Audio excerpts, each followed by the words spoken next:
mahadsan yahay waxaan hadda aan u yeerayaa Sheekh Maxamed Aadan oo kamid ah culimada magaalada Birmingham si uu asaguna halkan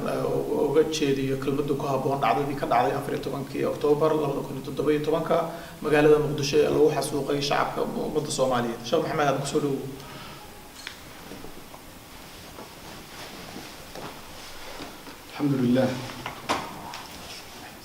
الحمد لله حمدا يوافي نعمه ويكافئ مزيدا أحمده على جميع محامده ما علمت منها ما لم أعلم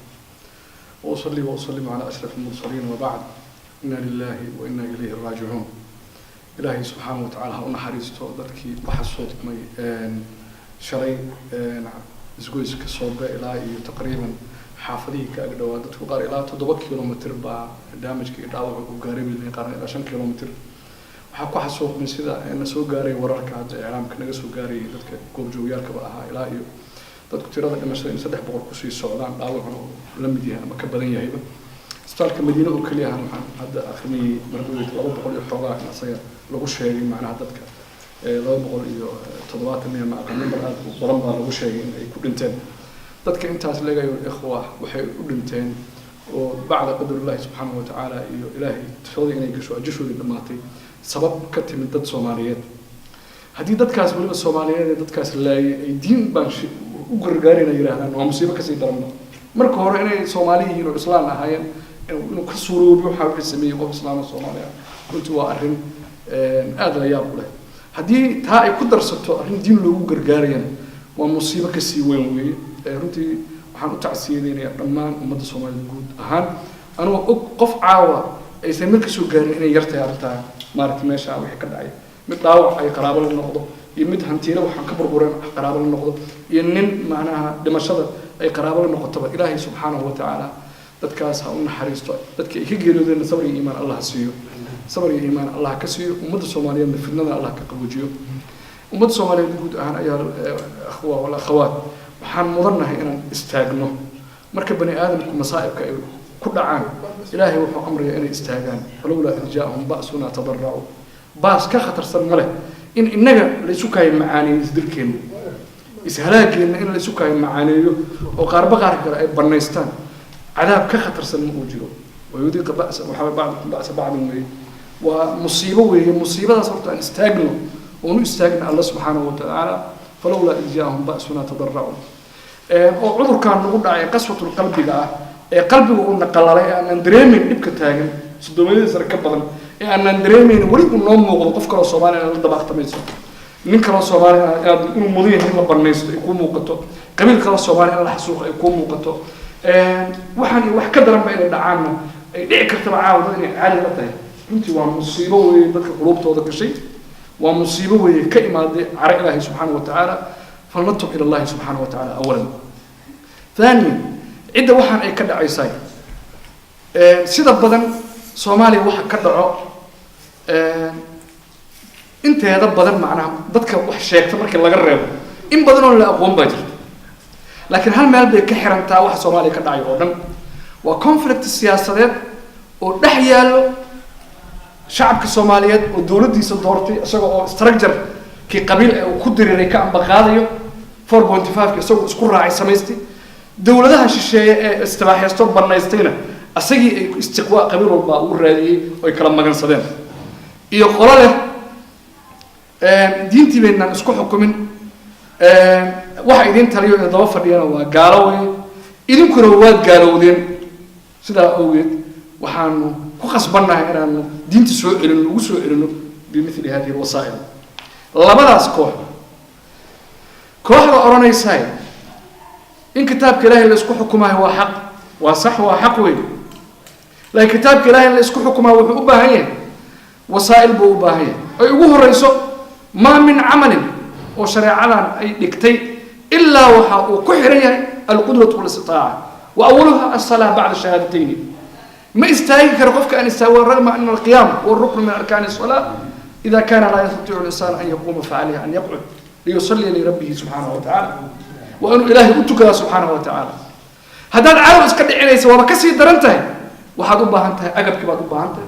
أود برشات أباهنته وحد أباهنته إن الديار أتها وحد سمينه إذا حقيقة ما أهم مركوي معناه waxaan isku toosnayn baan ilaahay ugu dhawaanaya shacbiga Soomaaliyeed bad xasuuqaysa walladii la ilaaha ghayru kama yahdith al'an wax diyaarsan oo alcaaw wax nooga dhiciso Soomaaliyeed ma yaalan kuma yaalan manaysi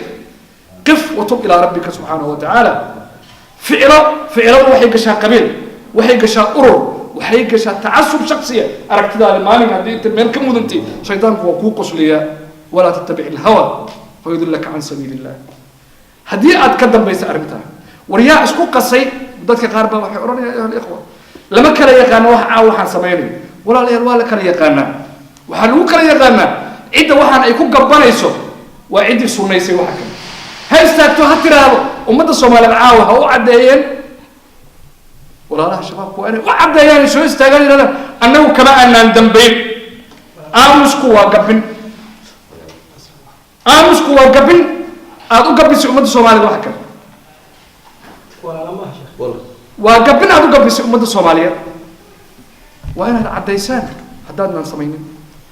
waa in ummadda Soomaaliyeed u laabataan shacbigan xasilooni buu u baahan yahay nabadgelyo u baahan yahay sida aadanuhu u nool yahay inuu u noolaadaan buu u baahan yahay markaan walaalaha dhahay kama saarin ma gaalaynin lam ukafirhum laakin la antahiju nahjahum wa arfudu waa diidana waxaan leeyahay falkaan meeshaan ka dhacay waa fal walaalayaal loo gabiyey ummadda Soomaaliyeed in la kala aqoon waayo wax dilay inuu yahay ummadda nimadeeda wax la dagaalamay iyo wax dilay inaan kala garin waxaan shakisa ku jirin natiijada la dhalinay inay tahay wax ummadda Soomaaliyeed baabi'inayo xasuuqiyo waxaan dhihi lahaa qabaa'ilka Soomaaliyeed dawladnimadu say u egtahay idinkaa samaystay wax dawlad la yiraahdo idinku aadna samaysan ma jiro dawladda Soomaaliyeed qabaa'ilka Soomaaliyeed baa samaystay xintankii iyo ficilada dhaxtaalay ku samaysantay haba hajir canaata ama xoog badnaato dalkeen waxa burburi waa xintankii qabaa'ilkeen dhax yaalay